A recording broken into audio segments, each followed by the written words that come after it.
emphasize that the organizers of this event are mostly volunteers. That's one. Second, most of us are women and a part of the LGBT group.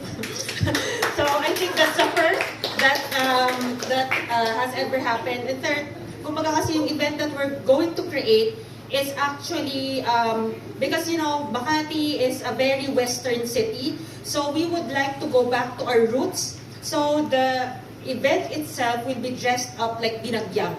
So meron kaming event stylist. So we hired an event stylist, tapos yung theme ng buong event is like pre-colonial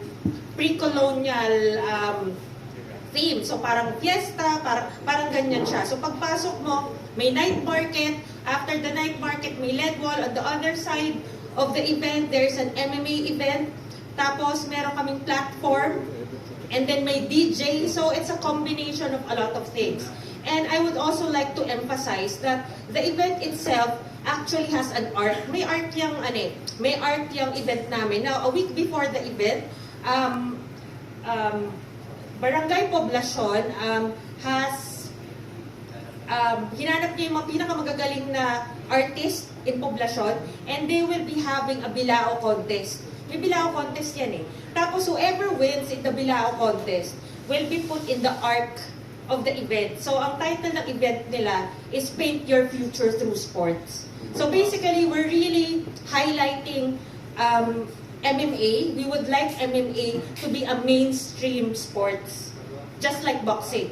So for this event, we have a 5 to 8 boxing event. Those who are participating in boxing are actually the bar owners of Poblacion.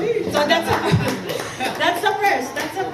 That's how much they want to promote.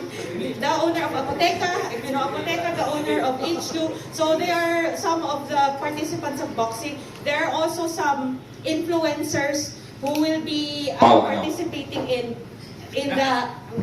amateur boxing. So it's a combination of both. So we're bringing together the community of boxing, the community of MMA, yung mga gimikero ng P. Burgos, yung mga gimikero ng Poblacion on the other side, because they usually don't cross that side kasi magkaibang communities yan eh. So we're bringing them all together into one great event. So thank you, and hopefully you could all come there to watch. Thank you so much, KSK promoter Ms.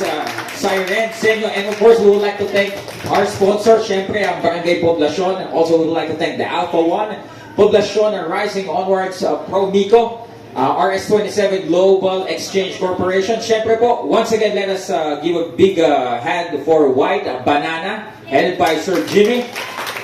And syempre po, ang pamunuan ng Combat Sports Kalayaan, and syempre to all of our friends in the media who came and witnessed this press conference. Maraming salamat po, and hope to see you on the 28th para po sa ating event. And once again, this is Silver Voice TV. Maraming pong salamat, and thank you guys.